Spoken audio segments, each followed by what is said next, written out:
Hello, we'll get started at 3 p.m.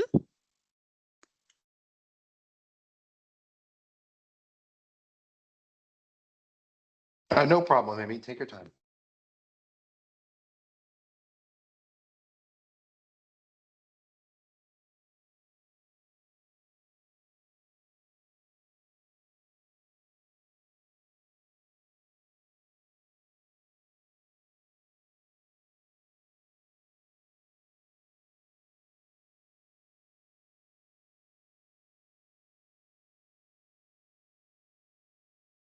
Hi, Connie. How are you? Hi, Amy. Pretty good. How are you? Long time no see. I'm doing well, thanks. Yeah, it is a long time. This project's been really crazy busy. Really? Yeah. Oh. We'll get started at 3 p.m. all. Ava, hi. Hello, Amy. Or Connie. Yeah, hi. Yeah. Miss you. Are you still the PMO? Are you still EIS? I am still EIS, but my job responsibilities have shifted to IT procurement analyst. Oh, That's a mouthful. oh, nice. Yeah. Still Wow. within the same group, though. Okay.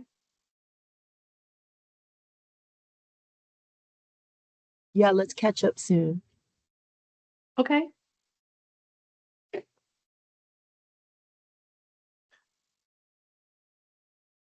Let's do that.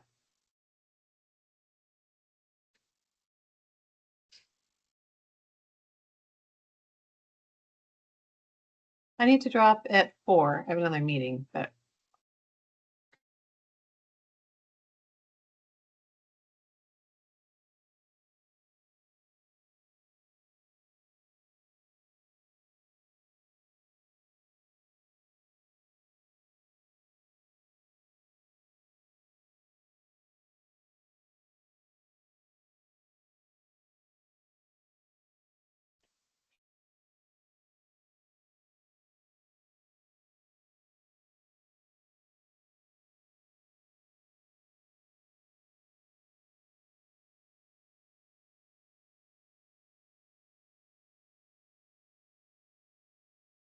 Okay, we are at time. We're just waiting for the presenter. I don't see her yet. Just give it a couple more minutes. I apologize for the delay.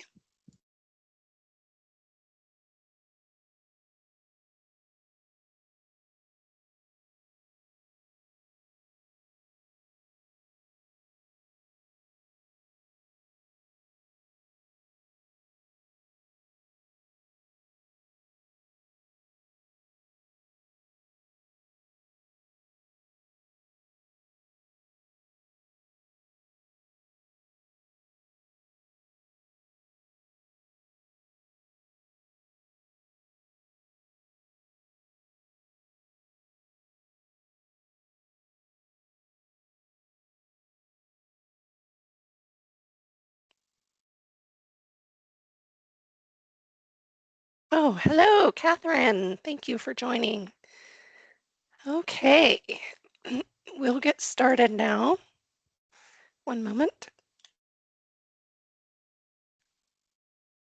Okay. I'll start with introductions. Hello and good afternoon. On behalf of the Oregon Project Management Advisory Board,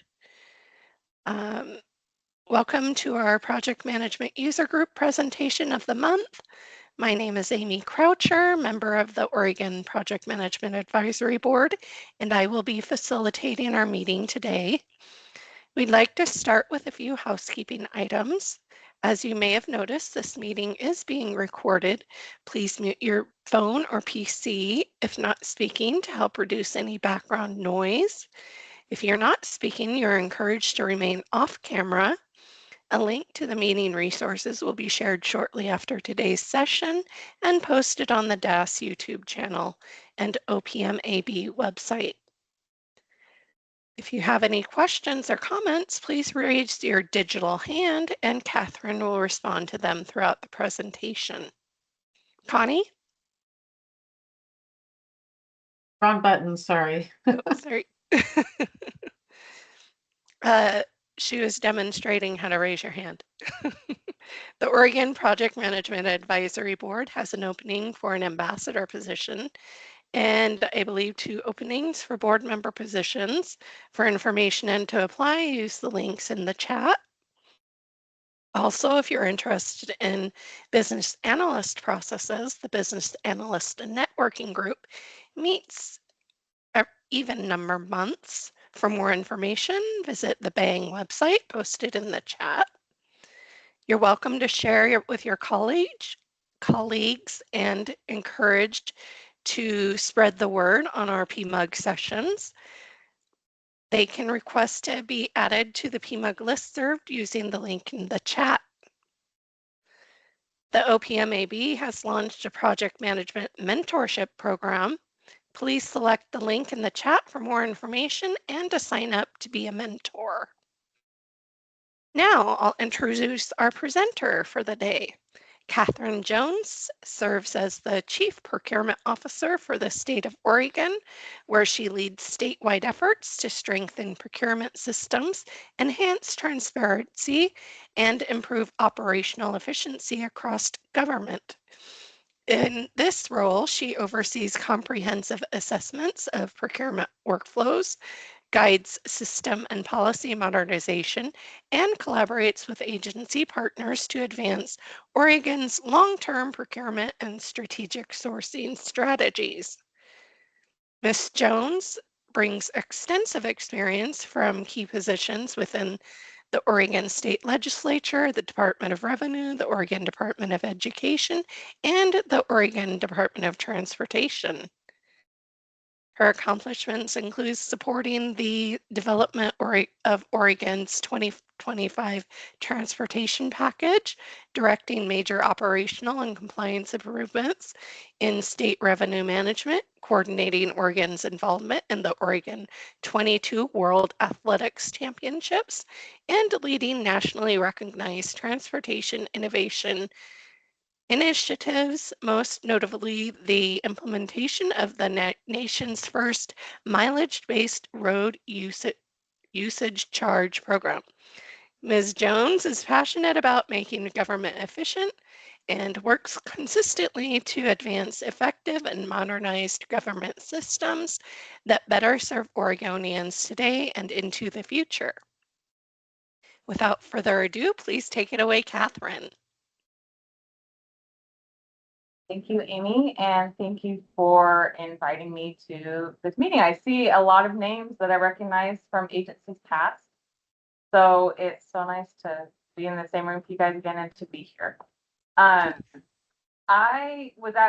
We in procurement, and have Jennifer Godfrey's here. We are launching a procurement transformation project that I wanted to discuss a little bit about. There's some sprinkled, like I realized that the main kind of core of this group was financial fiduciary responsibility.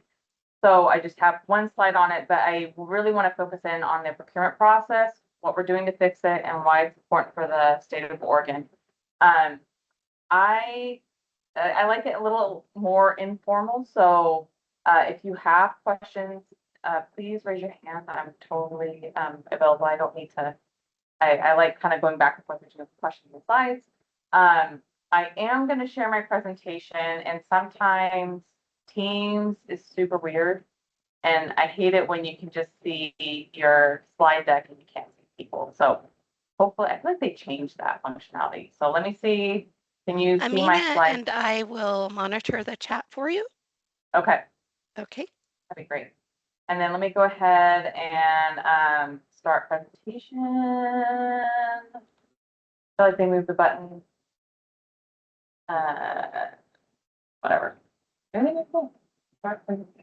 Okay, we're gonna go ahead and start. So,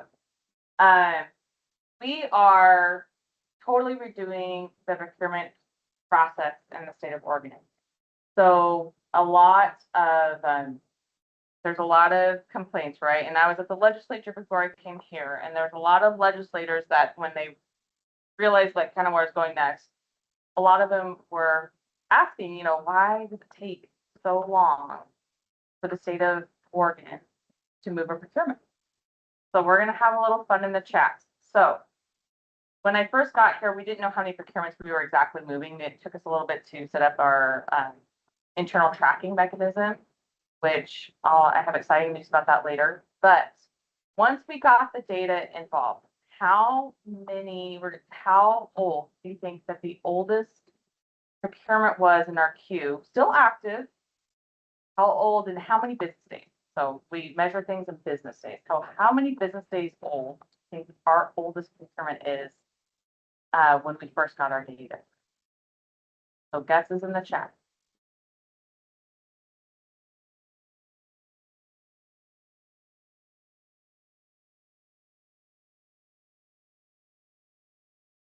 The one, 5 years.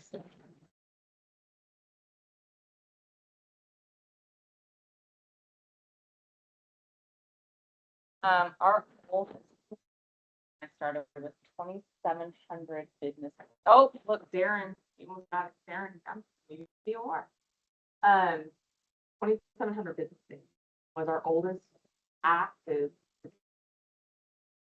Now, what do you think our turnaround time is in business days when we first started collecting data? So our turnaround to get and this includes, it's unfortunately where we are launching a new version of PTM in June. So we'll be able to know amendment versus request for proposals versus invitation to bid. But how long do you think our turnaround time was for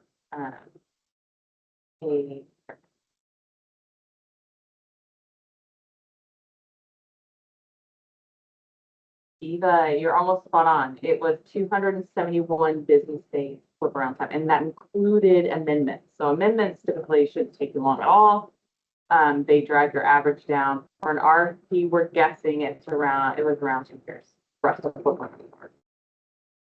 So a lot of work needs to be done. So where we're focused on is really the mission is to drive public value through a fair, efficient, and accountable procurement system. Procurement is so often viewed as like something that you got to stumble through and like the checkbox and why. But when you read statute, when you know the root of it is to protect taxpayer funds. It's to protect taxpayer dollars so that you don't have politicians or agency directors or even ourselves handing money to our buddies, right? There is competition. And through competition, the state of Oregon and her taxpayers get the best results. That is what the procurement process is supposed to do. And what we want it to do, we want it to thrive there. So you'll notice that when you approach the procurement process with a vendor that you already had in mind, I can't count how many procurement processes that start with, I went to a conference and I saw this thing, right? And I want that exact product. So many procurements start that way. And I'll tell you because my previous experiences as an IT project manager, fixing these systems on the back end. When we take what the state of the award it needs and we try to shove it in a box because we saw a very pretty presentation at a conference, a lot of times it leads to failing IT. So you really need to approach the procurement process with I need this thing, I need this good, I need this service, and I need it to look like this. Instead of a vendor that you want, instead of a certain person that you want, or it needs to be as open as you can get it and really focused on you let competition run through the system. So we are redoing our procurement shop. Our guiding principles doing that is, so we hone in on our mission, which is given to us through statute. And then our guiding principles is we adhere to the duties that have been given to us through statute. And I'll talk about that in a little bit. Partner engagement is integrated every step, and that includes a lot of you. So we have really made great partnerships with our procurement analysts and all different sizes of the agency, from big to medium to small boards and commissions as we rewrite and redraft our procurement rules. Partner engagement also looks like a very intense and very intentional vendor community outreach program that we've established, and you'll see it with our rules coming this fall. We want the public engaged. We want vendors engaged. We want to hear from businesses that maybe a muddy or complicated procurement have left off the table. So we're involving them very much in our rule rewrite. And then we want to infuse equity into our contract and contracting processes. What I can tell you is that when you have procurements last for 2 years, when you have them be 180 pages, when you have sometimes, I mean, you guys, when we do system requirements, we can get really fancy and we can get up to 300 pages worth of IT requirements that we want somebody to do. When you make it that complicated and that long, there's only a certain amount of firms that can stay at the table and that can navigate the complication, and those firms are typically bigger firms. And so when really infusing equity into our contracts is really infusing simplification and clarity. And that's how we get smaller firms and smaller businesses to the table for Oregon. And then also simplifying the process. And this isn't just for our vendors, it's for ourselves and for the Oregonians that we serve that depend on these products. So this unit I noticed is about fiscal responsibility or fiduciary responsibility. And I just really, we can talk about it all day long in the contract management realm of how we monitor fiscal responsibility. But it starts when you start thinking of a scope for a contract. We get the best deal through competition. We get the best deal not through, hey, I really want you and your firm and we're desperate. We need that exact same system. What can you get? Because they know that, right? And they're going to price us. We get the best deal by saying the state of Oregon needs this, and then we go out and we let the market do what the market does. We get the best deal by spend control. A really well-written contract can really help you make sure that you get the deliverable you need for the price that you want. And so you need to make sure you got the right vendor, the right cost, the right pathway. And that is done through the procurement process as you hone in that statement of work and you go through negotiations with that vendor. Transparency, making every dollar traceable. That is done through a really well-written scope of work and making sure that you know you're detailing exactly what you need and how much that's going to cost. There's a prevailing theory, I think, among bureaucrats that the more complicated and legalese something appears, the more, the better that you're going to have that final product. And that's just simply not true. Clear contracts equal clear results and less risk.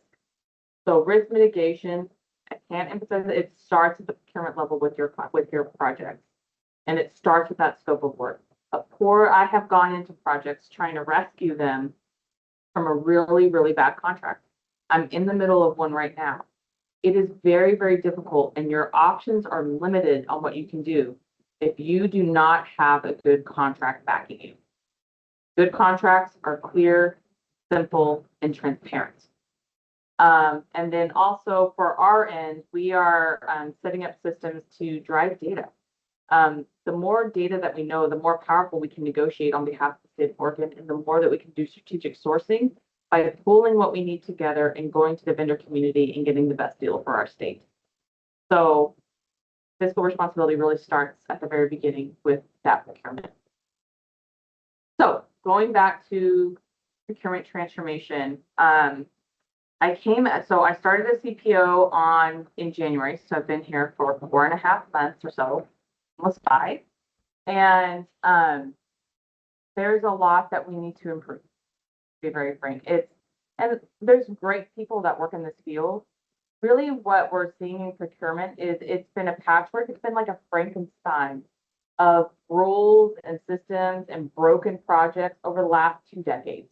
So Cover Oregon goes down, procurement got some new rules and statutes. So-and-so has a preference for this type of business. Procurement got some new rules and some new statutes. And so really it's just a patchwork. And that patchwork has created a lot of complication. And so what we're trying to do is starting even with statutes and then down through our rules is start simplifying what it means to really procure something for the state of Oregon and making sure that that competition stays shine and that competition, transparency, and accountability, those values shine through starting at the very beginning and our statutes. So we broke what we need to do into 4 separate areas. We need to fix our statutes and our rules. I obviously can't fix our statutes. I'm not elected, but we do have, our governor's office is very interested in how do we simplify the procurement process. And we have legislators that very much want to see the procurement process not take 2 years so that they can get their constituents what they need with the budgets that they pass. We also have a technology component of what we're looking at to fix the procurement processes, and then also our people. So those are the 4 areas within this project that we're looking at to really transform procurement and make it work for the state. Our work is already underway. We have several things going. We're hopefully I'll have a newsletter by next month that will, I'm planning to send out to the procurement community, but if you guys are up for a good kicks and giggles and you just want to see what procurement's up to, you know, we'll put you on the email list, but we are doing quite a bit of things. So the first thing is we're updating our OARs, and then we do have a placeholder bill for just basic procurement cleanup. Whether or not legislators introduce more intense bills is up to them, but we're doing a placeholder for a basic procurement cleanup, which has been needed. There's some conflicts in statutes that are very hard to navigate. We're also updating our resources. I've noticed that Jennifer Godfrey here, so she's leading that effort with updating our templates and our procurement manual to make them practicable and usable. We have something called Quick Wins. It's really our process improvement section of, there are some low effort but high yield things that we could have done, and we've done a lot of those in the background, like having a tracker for our procurements and knowing where they are and getting the data, just the basic data I said at the very beginning. Those are some of our quick win efforts. We're also really investing in our workforce and training and preparing them for training and certification. Price agreements. So price agreements are near and dear to my heart, and we're updating our price agreements to be inclusive and to be clear and to be transparent and findable by state agencies. And then our last kind of section is the e-procurement solutions, and we need to improve or devise. And honestly, it's just such a small part of what an e-procurement system can be. A true e-procurement system is a document management and contract lifecycle management system. E-procurement, what OrderBuy is offering right now, is really just a bid board of, okay, we're open for a solicitation. So we're looking at that as a whole as well. I'm going to stop there briefly. Are there any questions? I'm going up to like that. Good. Okay. All right. So, the people. So talking about the people, and again, Jennifer Godfrey, I'm going to use you again because she was part of this. So we took our policy and our equity teams. Our equity team was given to us through a POP, and I believe the 2021 session to, was it 2021, 2023, to address the disparity study and also the governor's executive order 2215, which called for equity in contracts. They have done an amazing amount of work with road shows, developing and listening to communities, especially those from communities of that historically have been underserved with Oregon state contracting. So they built the relationships. They hosted a lot of road shows. We did a lot of listening, and we have collected their feedback, and we know what we got to do. We got to make simpler templates. We got to make our solicitations more findable in our system. And we got to really hone in on our RFP and making it clear and concise so that small businesses in the state of Oregon can succeed. So we took the equity and the policy teams and we have combined them together to create the Procurement Impact Unit. And the Procurement Impact Unit is 15 amazing people that are doing template that are doing template fixes, outreach, price agreement fixes on behalf of our sourcing teams, and vendor management. So very excited for the Procurement Impact team. It started at the beginning of this month.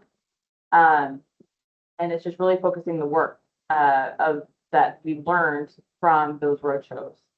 And what I always tell the team is equity is action. Equity is action. It's no words. It is action. It is delivering to these small businesses the simplified templates because they are all day working drywalling and they want to do work for the state of Oregon. They don't have time to sit there and read through 150 pages of legalese and trying to find the solicitations. We go find them. So equity is action. So that has taken into place, so that, they're storming and norming, and that group is up and running. Coming to the fall and to the late summer fall, we're gonna be looking at our sourcing teams, and we're working with several state agencies as we're doing this. How is DAS adding value to the procurement process? And so what we're looking at is, we've called several other states about how they're structured and organized. For sure, where a centralized sourcing unit does for a lot of state agencies is strategic sourcing. And, you know, if so-and-so, has a license need in DOR for, 100 licenses, and education has 50, same license for 50. And EIS needs 300 of those licenses. If you pile them all up together, you actually get an incredible deal for the state of Oregon by strategically sourcing. Whereas right now, we're kind of each individually going after our own. So the sourcing teams, I want to kind of revamp and reload them to strategically source for the state. And then, of course, we're always going to have boards and commissions and smaller agencies that need that, procurement move through of moving the documents, going through DOJ. But there are definitely other agencies that are staffed that can do the day-to-day movement of the procurement. And maybe they call our sourcing teams for guidance. And so we're looking at a layered approach where when a state agency approaches DAS for procurement resourcing, they can kind of select the tier of support that they need. And then we can respond in kind. So that's what we'll be looking at this summer and the fall. And then also there's training that we got to do in procurement. Procurement is, it's like PMI, it's like being a lawyer, it's a very trained and certified group of people that usually with procurement, when you're in procurement, and this is their career path. And so we want to make sure that our training is up to date, and then our certification means something to the community as a whole. So we are redoing our rules, which I'll talk about in the next slide. And we are updating our training and our certification exams as we are redoing our rules. So our training team is off and ready and doing that. The procedures is something else that we need to address. So this is this day-to-day standard operating procedures of how we move. It's very important when you're dealing with something as, a production environment, which is what procurement is. So the procedures that we're really waiting, and the procurement manual you'll see as well, we're really waiting for those rules to take effect in July 1st, 2027, before we start adding that next layer down with the rules, the procedures, and even the policy. So any questions on people that are missing in the chat? Okay. The next thing that we're tackling is statute and rules. I'm going to be very honest. When I was at DOR, I read every single, this is true, every single tax rule that the state of Oregon has. So I read a lot. I've written some for ODOT, for fuel tax, and for tolling and the user fee, the RUP.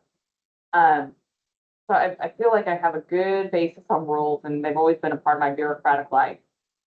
So it's not likely that I say that the procurement rules of the state of Oregon are the worst rules I have ever read in my entire life. Part of the reason is because procurement shares rulemaking authority with DOJ. And we have this codependent, not so clear relationship with them. And this is a true story. I was like, okay, if I don't know anything and I'm a small business, how do I know how to compete for an RFP? So I had our statutes, I had our rules and DOJ's rules. I read a rule just about how to, I think it was like a protest period. How was it protest? I can't remember, but I read in our rules, like looking for, okay, if I protest something or if I feel something, what's the process? Our rule referred to DOJ's rule. DOJ's rule referred to yet another DAS rule. That DAS rule referred yet to another DOJ rule. And then that DOJ rule referred to another DAS rule that referred to itself. I'm not joking. So if I can't figure it out, and I have 15 years of bureaucratic experience behind me and rules, how is a small business going to know that? I strongly believe in clear rules, because how our rules tell the public how we're implementing statutes. They need to be clear. they need to be written to an 8th grade level, and they need to be understandable. So we're not even editing our rules, we are gutting them. We are completely rewriting them from scratch. And that's what we're doing. So this is our big effort this year in 2026. We broke our rules up. I don't think I have the chart here, but we broke our rules up into 12 different categories. We have asked for volunteers from big agencies, medium agencies, small agencies, boards and commissions. And we are completely cutting and rewriting procurement rules. So it's been a fun experience. I had one procurement analyst tell me it's like watching her religion die a little bit, because we were just like, why do we do that as a state? And it seriously, like, there's some things we just like, you don't know where the myth and legend came from. We just know it exists. And I was listening to this radio show when I started this job. It's very apropos, but the radio show was talking about how this woman was cooking her pot roast, and she cut off the ends and she put it in the oven, and her friend goes, "Why are you cutting off the ends of your pot roast?" She goes, "That's just how you cook a pot roast." And she goes, "No, it's not." So she goes, "Yes, it is. Let me." And so she calls her mom. She goes, "Why do you cut off the ends of the pot roast?" And the mother's like, "Well, that's just how you cook pot roast. Like, everybody does that." And the daughter's like, "No, but my friend told me it's not." And then they call the grandma, and the grandma's like, "Well, yeah, I had to cut off the ends of the pot roast. That was the size of my pan. Like, couldn't cook it because it couldn't fit the pan." So that's how I feel about procurement rules and the myths and the legends around procurement rules. There are so many times where it's just a well-known fact that this is how we do things. And then you find a weak reference and rule. It's weak, it doesn't directly address it. And then you start digging with DOJ and with dash risk. And I mean, I'm not joking. Like the $1 million insurance for even a very small procurement. The root of that, for example, was a fight that a lawyer and a trainer got into in 1998. But it's not in rule, it's not in statute, it's a huge hardship for small businesses. So there are so many times that we're going through this process as a state. We're just like, why do we do that? We all know that we do it, we just don't know why.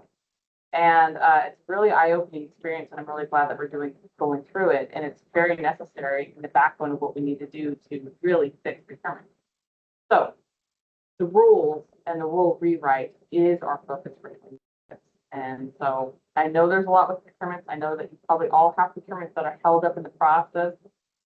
Hold on for us. We're coming for you, but we've got to make sure that the base is right, and the base really is. So we are completely rewriting section 246, which is basic procurement policy and administration. We're rewriting 247, which is how you purchase something. And then we're also teeing up changes for our construction and hopefully soon to be IT procurement rules for this fall, coming after the 2027 session. So IT, for example, only has one rule reference in all of procurement. And there's a lot of things that we can do to actually help our IT procurement be better and stronger. A lot of states are leading the pathway, and I would love for Oregon to be one of them. So rules are what we're doing. And then we all are also collecting statute changes. So if any of you are procurement analysts, we say it all the time, you're a procurement analyst and you have procurement background, and there's a statute that doesn't make sense or that messed up the process, please let us know. We are collecting suggestions and we're putting it into our listed concept placeholder. So one of our big first steps that you are going to see in your, hopefully you'll hear about it definitely through June, is we are launching the Oregon Small Business Enterprise Program. So this actually came out of legislation, House Bill 2337, that was passed in the 2025 session, bipartisan, bicameral. And the goal here is that Oregon money stays in Oregon. So we have the first change to our rules is actually it's going into effect, July 1st, 2027. It's going through the public comment period right now with the Secretary of State. And the goal here is to put small businesses in the buy decision. We started socializing this in January, February of this year. To touch the holy grail of the buy decision, which some people feel like came down from Mount Sinai, is a big deal for procurement because it's in rule. People didn't know that. They thought it was in statute. It's just a rule. But we are making small businesses for small and procurement. So this is anything that's $250,000 or less. You need to go find an Oregon small business. And we will be training individual procurement shops. Every single agency will receive a training about how you go find small businesses and that they are now part of the buy decision. I have my son, for example, he really wanted exploding kittens. And I was like, yeah, we'll go to Walmart and we'll get you exploding kittens. And he stopped me and he goes, no, my friend's parents own a game shop downtown. And I think they're struggling. Can I go there? And I didn't think about it. I didn't think about, is there a shop downtown that's owned by local people that might, we could go and buy exploding kittens from? And we did. And guess what? It was the same price as Walmart. We want to start doing that with Oregon money, that there are small businesses that can perform just as well, if not better. And they're our neighbors, and they are the backbone of our economy. And so before you purchase things, think, is there a small business in Oregon? Not just the go-to, right? Is there a small business in the city? So we're training for commercial there, and we're very excited for it. So for those of you that are part of if you know about the buy decision, this is the buy decision. Right now for small procurements, you start forward with Oregon Forward contractors. Oregon Forward is for those with disabilities, they are first, well, technically it's surplus, and then it's Oregon Forward contractors, and then it's adult in custody. And we are adding into the OSBE certification. So if you are familiar with the COVID certification from Business Oregon, COVID firms will be moved up to OSBE. And so they're fast tracked into there, and they're part of Oregon small businesses. And it's small businesses defined by Business Oregon as those with 50 employees or less. And then also for our intermediate procurement era, once you go through open market, we're asking you to go get 3 solicitations from 3 small businesses. If the small businesses are exist, if not, then you can go out to we, again, trying to get Oregon money to stay in Oregon and to keep our small businesses, the backbone of our economy, thriving. So that's one thing that we've done for a while. Moving on to processes. So we are updating our templates. We're also getting our dashboards together and data. I love it because when I started, I asked how many procurements are we moving, and people didn't know the answer. And now we know the answer. And I have a dashboard and I look at it every day and I see where the procurements are and how they're moving and if there's any hiccups that I can move. So just having something so simple as that, what are the procurements we're moving, has really been such a big part of this effort. We are identifying price agreement needs. Another pop quiz in the chat. How many price agreements do you think that the state of Oregon has? And Eva, I will get back to you on that question. Just one second. So how many price agreements do you think the state of Oregon has? Price agreements are something where you kind of like preload the vendors, like Office Depot, for example, price agreement.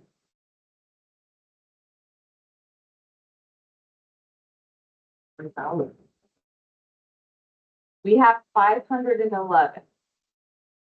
511 price agreements. Our goal is to make these price agreements. We really, again, want to leverage the purchasing power of the state as well as the local cities and counties as they choose to participate. We want to get good deals for our state of Oregon and our agencies, and we want to manage those vendors, and we want to definitely get good prices. And so we are revamping our whole price agreement methodology coming January as they expire January 2027. We're also breaking open pricing agreements and allowing small businesses to come in and compete for those same prices, the same price agreements. So very excited for that effort. And then also, I mean, determining SLAs right now, that's services. When you submit a procurement with us, we can't really tell you how long it is going to be for us to flip it back. That's not good project timeline with it. And I hated being a project manager trying to move something through EIS and ask procurement because it's like, how long? And they're just like, we don't know.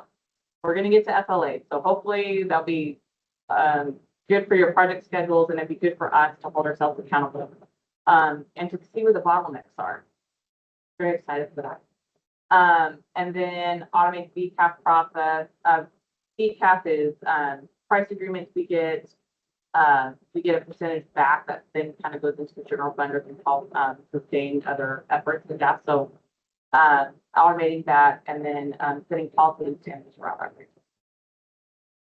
that. Another, speaking of processes that we've helped, the governor was going around and she's hosting these meetings with various community groups and business groups. And something that we heard again and again and again is, I'm not getting paid on time. I'm not getting paid on time. I finally got a contract with the state of Oregon and I haven't been paid for 6 months. And it was really concerning because we were hearing these stories erupt from these small business owners of, I had to take a loan from my parents because I couldn't pay staff for 6 months because Oregon didn't pay me.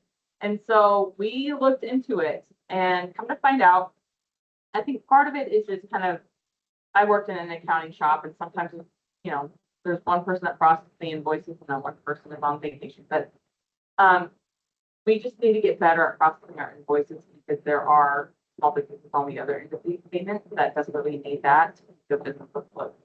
And so we also saw this in the OAMs, the Oregon Accounting Manual. If you guys want a good read or a good snooze, open it up. Rock Hamilton's not on the stall. No, he's not. He loves the Oregon Accounting Manual. I make it through like 2 paragraphs and I'm asleep. But there was a part in there where the previous guidance was the state was encouraging state agencies to hold payment to the last possible day so that we can maximize interest that we were earning. So now updated guidance for our small businesses is that units should be issued without unnecessary delay. We need to get these businesses paid. And then we also, Rock Hamilton's group also in December launched a QR code that, and we send it out to small businesses that they can get on direct deposit.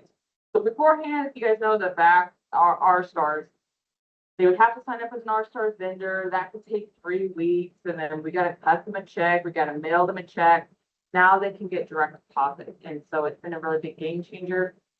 If any of you work in accounting shops, please make sure to pay your small vendors on time. It means, and in many cases, it means the difference between being able to pay their bills and being able to going out of business. So something to look out for. Technology.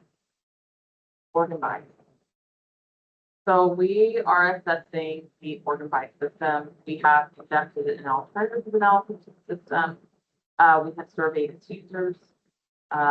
We have identified kind of the scope for our negotiations with Solver. So it was, the organ buy was owned by Periscope that has since been bought up by Solver. So we are at the tail end of negotiations. I'll have a signed contract by July 1st. By then I'll be able to tell you about kind of more of what's going on, but we are definitely looking at the organ buy system and how it's showing up for the state of Oregon and is it meeting ready. We do know that even if you look at the original scope of that contract, there's a lot to e-procurement that technology doesn't support. For example, a lot of states start with us and it's called a contract lifecycle management system. That makes sense, right? Like your project managers, you know, as you go through, you have a scope of work that you have to accomplish, and you have business case, you have project documents. Some of that's pulled off into a scope of work that you need to go out and contract with. Then you have a bunch of DOJ advice, director weighs in, and then part of that contract goes out to actually be solicited. And then you have a contract, and you have the whole contract management on the back end of that, right? Where you're tracking invoices, you're tracking deliverables, you're tracking communications. So a lot of states have their contract lifecycle management as the backbone of that. And then the bid board, which is what Oregon by really is, you know, state of Oregon's open for business is what it's doing. It's open for business. It's letting people know so that they can go find the solicitation. So it's like Oregon by is like our college experience, right? But it's not looking at the whole life of the contract, just the part of that contract with the college. So we really need to build the backbone of our document management and our task management behind every procurement. So that we have that complete record. We have the contract management record. We have the scope development record. We have the project record that goes behind each contract. And so that's what we're looking into for e-procurement system. So going, Eva, back to your question. We hope to have dashboards where people can track their individual procurements. Next July is when those will probably come out, in July, beginning of August. So you'll be able to log in, or not log in, you'll be able to see where your contract is and where your contracts are being. Now, I will say, we have a long ways to go to actually have what I would define as accessible SLA types. Again, we got to start with our rules. That's going to go down to policy. That's going to go into procedures, and only when you see goes into procedures and have it, are you going to see those SLAs kind of start turning around. We have a ways to go, but at the very least, we can show people where we are in the process of the contract. So we have we're looking to have that out by the summer. And then another thing that we're looking at is the CLM and document management component of our system. That might be through Solver, that might be through somebody else.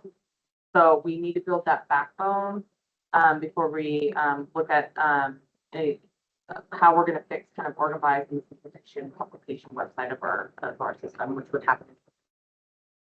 So that's what we're looking for procurement, and that's the procurement transformation. Statute of rules, people, processes, and our ecosystem. And with that, are there any questions? People just wanted the slides, and I just let them know that you will be providing them, and thank you in advance. Yes. Eva? Did Eva have her hand up? Yeah, I did. Thank you, Catherine. So I have a question. That's a lot of work to get done. How big is your staff is what I'm curious about. We have 70 employees. Thank you. So again, a lot of it, and this is a recent Secretary of State audit. A lot of if you look at the sourcing units doing the day-to-day movements of procurements, I mean, right now we have 290 procurements in flight with the backlog. We're not staffed appropriately. But if we start kind of reconfiguring and working with state agencies about what level of service they want, and maybe that creates some time for strategic sourcing, we might be staffed okay. So reassigning roles and responsibilities and making sure we're hitting the tone just great for work.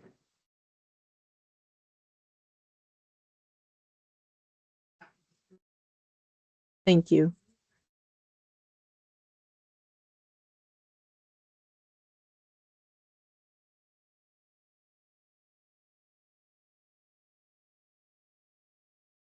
Not seeing any additional hands.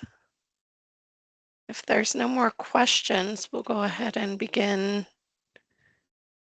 closing the presentation. Thank you so much, Catherine. Was someone trying to say something? I just see a lot of thank yous. Okay, I'll get started with closing then.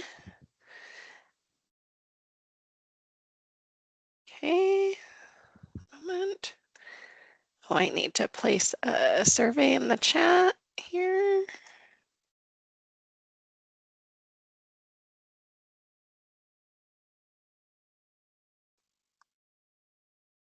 Okay. Okay, so we hope you enjoyed this presentation. Thank you all for attending. And again, thank you, Catherine, so much for presenting so much great information. Really appreciate it. And thank you to the PMUG planning team, Tiffany Goetz, Amina Foster, and Hillary Olivos-Rude for your help with coordinating these sessions. I've posted a link to a short survey in the chat that will help us improve future PMUG experiences and to nominate yourself or a colleague as a future speaker. You can look for a follow-up email with links to resources. Please share with your team members and those who may not be on the PMUG listserv to select the link in the chat. If you're interested in becoming an Oregon Project Management Advisory Board member or a, sorry, lost it. Ambassador? Ambassador, thank you so much. No problem. Please Thank visit you. the PMAB website posted earlier in the chat. If you're interested in learning more about business analyst processes, a link was also in the chat for that. Again, please sign up to be a mentor by following the link previously provided in the chat. Enjoy the rest of your week, and PMUG will convene again in July. Thank you so much. Thank you. Thank you, Amy. Bye. Thank you.